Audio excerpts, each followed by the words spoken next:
പുളിയരി 26 ആവാം. ജീരകം ജീരകത്തിൽ എന്ത് പിടിക്കാനാ? 8 മതി. പരിപ്പ് 15 ഒതുക്കാം. അല്ലെങ്കിൽ ആ പരിപ്പ് ഇവിടെ വേവില്ല. പിണ്ണാക്ക് 38. ഓ, പിണ്ണാക്കിനൊക്കെ എന്താ വില? ആവശ്യത്തിന് തലയിലുണ്ടല്ലോ, അതെടുത്ത് പശുവിന് കൊടുക്കണ നല്ലത്. അങ്ങനെങ്കിൽ ആ തല കൊണ്ടൊരു പ്രയോജനം ഉണ്ടാവട്ടെ. അമ്മയെ പറ്റിക്കാനുള്ള കള്ളക്കണക്കൊക്കെ എഴുതാ. നീ എന്തിനാ വേണ്ടാത്ത കാര്യങ്ങളൊക്കെ ശ്രദ്ധിക്കണേ?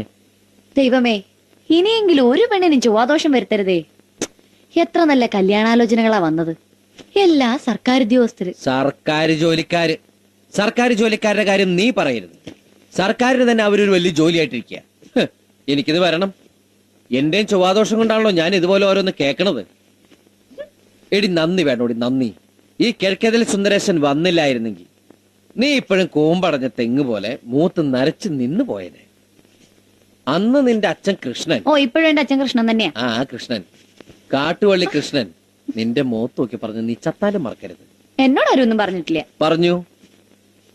മോളെ രാധാമണി, സുന്ദരേശനെ പോലെ സുന്ദരനും സുശീലനുമായ ഒരു ചെറുപ്പക്കാരനെ നിനക്ക് ഇനി കിട്ടില്ല. അയ്യടാ, സുന്ദരൻ കണ്ടേച്ചാലും മതി. ആ, അതെടി ബോറടിക്കും. കല്യാണം കഴിച്ച മാസങ്ങൾ കഴിയുമ്പോഴേക്കും ഭാര്യമാർക്കെല്ലാം ഭർത്താക്കന്മാരെ ബോറടിച്ചു തുടങ്ങും. എന്റെ ചേട്ടൻ ചേട്ടത്തിയമ്മയ്ക്ക് ആഴ്ചയിൽ സാരി മേടിച്ചു കൊടുക്കുന്ന പോലും ആ ബോറടി അങ്ങോട്ട് ഒഴിവാക്കാനാണ്. പിന്നെ ഒരു ആശ്വാസം, നമുക്ക് ആ ബോറടി തുടങ്ങിയിട്ടില്ലല്ലോ.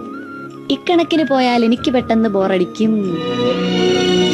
എങ്കിൽ എന്റെ ജീവിതം ഇതുപോലൊരു സാരി തുമ്പിൽ ഞാൻ അവസാനിപ്പിക്കും. വെറുതെ ഇരിക്കുമ്പോ നീ ഓർത്തു.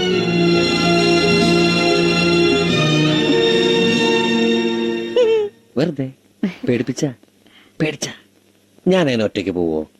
പോവാണെങ്കിൽ ഞാൻ നിന്നെ കൊണ്ടല്ലേ പോവൂ. എന്റെ മോള് ഇന്നുകൂടി ആ പരിപ്പുടെ അടുത്ത് കഴിക്കും.